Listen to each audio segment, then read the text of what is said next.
Sumatera Selatan, salah satu provinsi di Indonesia yang memiliki potensi besar dan selalu menunjukkan kemampuan. Tunaikan amanah dengan baik, ramah dan sederhana. Kesan ini melekat pada sosok Jufriansyah SSTP MSI.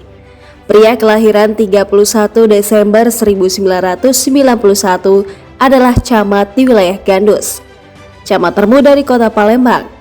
Bagi tamatan IPDN angkatan ke-20 tahun 2013 dan pasca sarjana di Universitas Jayakirti ini, jabatan adalah amanah yang harus dijalankan dengan baik.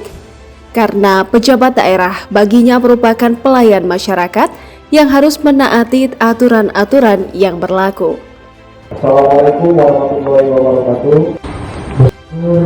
Kita kehadiran Allah Subhanahu wa Ta'ala